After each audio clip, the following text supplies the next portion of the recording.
ரெண்டாவது மேட்ச் ரொம்ப ரொம்ப முக்கியமான மேட்ச் போறோம். ஸோ ரொம்ப டைம் இல்லை, நமக்கு ரொம்ப ஷார்ட்டா தான் டைம் இருக்கு. ஆனா பயங்கர ரெண்டு வெயிட்டான டீம். ஒன்னு வந்து பஞ்சாபும் ராஜஸ்தான் ராயல்ஸும். ராஜஸ்தானுக்கு கேப்டனா இன்னையில இருந்து சஞ்சு சாம்சன் ஆடுறாரு. சஞ்சு சாம்சன் கேப்டன் ஆன பிறகு டீம் உடைய லெவலே மாறப்போகுது அப்படிங்கறத பாக்குறோம். சென்னையை வின் பண்ணாலும் ராஜஸ்தான்ல பராக்குங்கிறவரை ரொம்ப பெரிய விஷயமா மாத்திட்டாரு. ஸோ லிவி கிட்ட ரொம்ப ஷார்ட்டா சில விஷயங்கள் டிஸ்கஸ் பண்ணோம். மெயினா பஞ்சாபுடைய ஸ்ட்ராட்டஜி, பஞ்சாபுடைய பேட்டிங் லைனப், பஞ்சாபுடைய எல்லாமே சூப்பரா அமைஞ்சிருக்கு. ஆனா ராஜஸ்தான் வந்து கலக்கல் டீமுங்க, கலக்கல் டீம். ஆனா இப்போ வந்து ரொம்ப பெரிய சர்க்கிள் இருக்கு. அப்படின்னு போது பஞ்சாபை வின் பண்றதுக்கு ராஜஸ்தான் என்னெல்லாம் செய்யணும் லிபி?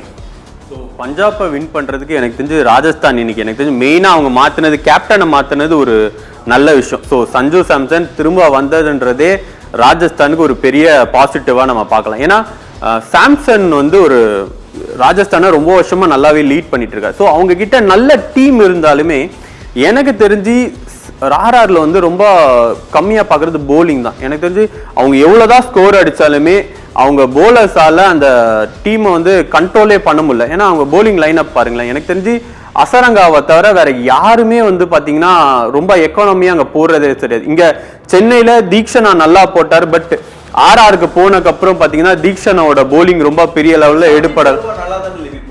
சந்தீப் சர்மா வந்து ரொம்ப ஸ்லோவா போடுறாங்க. பட் அது வந்து இப்போ கேம்ல எனக்கு தெரிஞ்சு எடுப்பட மாட்டேங்குது. ஏன்னா ஆமா, ஏன்னா பவர் பிளேல எல்லாம் அவரை போட விட்டீங்க, இன்னொன்னு டெத் பவுலிங்ல எல்லாம் போட விட்டீங்கன்னா அவரோட பால அசால்ட்டா அடிச்சு முடிச்சு விட்டுறாங்க. ஸோ இன்னொன்னு ஜோஃப்ரா ஆர்ச்சர் எனக்கு தெரிஞ்சு சென்னைக்கு எதிராக மட்டும்தான் நல்லா போட்டார். அதை தாண்டி அவரோட போலிங் இன்னும் ஆமா, மேபி அது சென்னையோட தப்பா இருக்கலாம். பட் ஜோஃப்ரா ஆர்ச்சர் ஆனா நம்ம அது நல்ல போலர் தான். ஸோ ரொம்ப ஐடியாவா பேட்ஸ்மேனை ரீட் பண்ணி போடக்கூடியது. ஸோ எனக்கு தெரிஞ்சு இன்னைக்கு அவங்க டீம்ல கொஞ்சம் சேஞ்சஸ் கொண்டு வந்தாதான் பெட்டரா இருக்கு. ஏன்னா அவங்களோட பேட்டிங்ல இருக்கா வாய்ப்பு இருக்கா? ஸோ வெளியே பார்த்தீங்க எனக்கு தெரிஞ்சு இந்த பேட்டிங் ஆர்டரே நல்லா தான் இருக்கு. பட் ஆனா இன்னுமே இந்த எஸ்எஸ்வி ஜெய்ஷாலுக்கு இன்னும் பால் செட் ஆகல. ரியன் பராக் அவரோட ஆட்டிடியூட மாத்தினாலே அவர் கேம்குள்ள வந்துடலாம். ஆமா, ஹெட்மயர் வந்து அவர் எப்பவுமே அப்படிதாங்க, வந்தா ரொம்ப பெரிய ஸ்கோர்லாம் எடுக்கிறது கிடையாது. ஸோ அதை தாண்டி இன்னும் நல்ல பிளேயர்ஸ்லாம் இருக்காங்க. ஸோ போலிங்லேயுமே பார்த்தீங்கன்னா எனக்கு தெரிஞ்சு எனக்கு தெரிஞ்சு துஷார் தேஷ்பாண்டே வந்து ஒரு 60 ரன் கொடுத்து ஒரு 3 விக்கெட் எடுக்கக்கூடிய போலர் தான் அவர். ஸோ சென்னையில் அப்படிதான் அவர் பண்ணிட்டு இருந்தாரு. ஸோ அவங்க டீம் எனக்கு தெரிஞ்சு இந்த வருஷம் கொஞ்சம் மைனஸாக தான் பார்க்க வேண்டியது இருக்கு. ஏன்னா ஆப்போசிட்ல ஆடுற அந்த பஞ்சாப் டீம் பார்த்தீங்கன்னா ரொம்ப ஸ்ட்ராங்கா இருக்கு. ஸோ இன்னைக்கு அவங்களுக்கு கொஞ்சம் டஃப் தான். சரி, பஞ்சாப்ல பயங்கர வெயிட்டா தான் இருக்காங்க. பஞ்சாப்ல ஏதாவது மாற்றங்கள் இருக்குமா, இல்ல அதே சேம் டீம் தான் விளையாடுவாங்களா லிபி?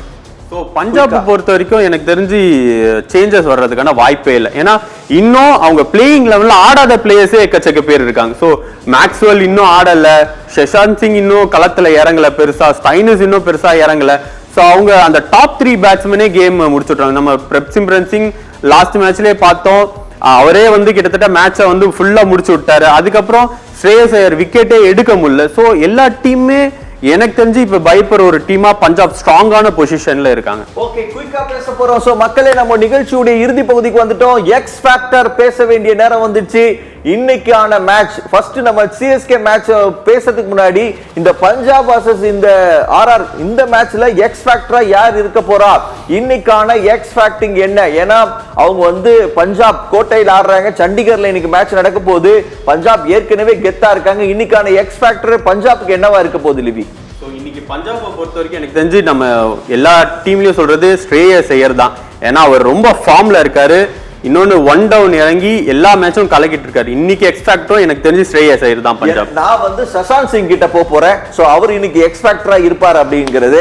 சோ ஆர்ஆர்ல பொறுத்த வரைக்கும் சஞ்சு சாம்சன் கேப்டன் ஆன பிறகு இன்னைக்கு அவர் வந்து ஒரு டீமே மொத்தமா புரட்டி போட்டு டாப்ல கொண்டு போற அளவு எனக்கு தெரிஞ்சு சஞ்சு சாம்சன் இருக்க வாய்ப்பு இருக்கு. நான் வந்து எஸ்எஸ்வி ஜெய்ஸ்வால் மேல என்னுடைய பெட்டிங் கட்டலான் இருக்கேன். எக்ஸ் ஃபேக்டரா நீங்க வந்து இன்னைக்கு ஜெய்ஸ்வால் இன்னைக்கு செம்மையா கலக்க போறாரு அப்படின்னு சொல்லி.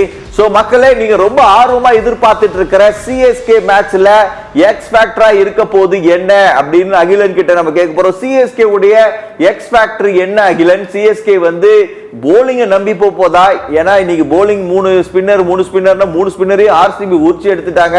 ஹோம் கிரவுண்ட்ல பெரிய லாஸ். இப்ப சிஎஸ்கேக்கு என்னதான் பலம், எதுதான் உங்க எக்ஸ் ஃபேக்டரா இருக்க போகுது?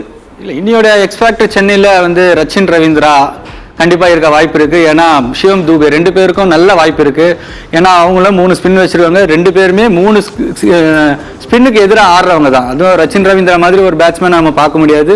ஸோ நீங்கள் ஸ்பின்னில் கொஞ்சம் மிஸ் பண்ணி பாலை வெளியே போட்டிங்கன்னா அவ்வளோதான், அது எங்கே போகணும்னு தெரியாது. அந்த மாதிரி இருக்கும்போது ரச்சின் ரவீந்திரா வந்து சென்னையோட எக்ஸ்பேக்டராக கண்டிப்பாக இருப்பார் பேட்டிங்கில். ஓகே, அவங்க சொல்றாங்க நான் வந்து தல தோனி தான் இன்னைக்கு எக்ஸ்பேக்டரா இருக்க போறாரு அப்படின்னு. டெல்லியில வந்து எக்ஸ்பேக்டர் டீமே எக்ஸ்பேக்டர் தான். ஸோ நான் ரொம்ப அதை பத்தி பேசல. இன்னைக்கான வின்னோமீட்டர் ஃபர்ஸ்ட் பஞ்சாப் வர்சஸ் இதுல எது வின்னோமீட்டரா இருக்க போது உங்களுடைய ஸ்கோர்? பஞ்சாப் 75. பஞ்சாப் தான். ஓகே, நீங்க ஏதாவது சொல்ல விரும்புறீங்களா? இல்ல, லிபியோட பாயிண்ட்லயே வரும் பஞ்சாப் அதிகமா வின் பண்றது. மக்கள் என்ன சொல்றாங்க பார்க்கலாம். பஞ்சாபா இல்ல ஆர்ஆர் மேட்சா? 7:30 மணி மேட்ச்ல மக்கள் அளித்த வின்னோமீட்டர் என்ன சொல்லுது அப்படின்னு நம்ம பார்த்தா, லிபி சொன்னது 75, ஆனா மக்கள் சொல்லி இருக்காங்க 65% பஞ்சாப் தாங்க ஜெயிக்க போகுது. இன்னைக்கு ஆர்ஆர் பஞ்சர் ஆக்க போறாங்க அப்படிங்கறத வின்னோமீட்டர் நமக்கு சொல்லுது. நீங்க ஆவலோட எதிர்பார்த்துட்டு இருக்கிற சிஎஸ்கே மேட்ச் 2 பேரும் குயிக்கா சொல்லுங்க பாப்போம். சிஎஸ்கே vs டிசி வந்து 60, சென்னை 40. சென்னை 40, சென்னை 65, டிசி 35. 65-35. இவர் வந்து 40-60. ஐயோ, மக்கள் என்ன சொல்லிருக்காங்க பார்க்க போறோம். லாஸ்ட் இதுல சென்னை வர்சஸ் டெல்லி கேபிட்டல்ஸ் மக்கள் அளித்திருக்கிற தீர்ப்பு என்ன? வின்னோமீட்டர் நமக்கு சொல்லி தர விஷயம். ஆஹா ஆஹா, இருக்காங்கய்யா, நம்ம ஆட்கள் இருக்காங்கய்யா. 72% என்ன செத்தாலும் நாங்க சிஎஸ்கே ரசிகர்கள் தாங்க அப்படின்னு சொல்றாங்க. ஹோம் கிரவுண்ட் வெறும் 28%. என்ன வேணா மாறலாம், தல தோனி கேப்டன் ஆயிருக்கிறார். 72% வெற்றி வாய்ப்பு அப்படின்னு சொல்லி மக்கள் அளித்திருக்கிற தீர்ப்பு இன்னைக்கு மகேசன் தீர்ப்பா மாற போதா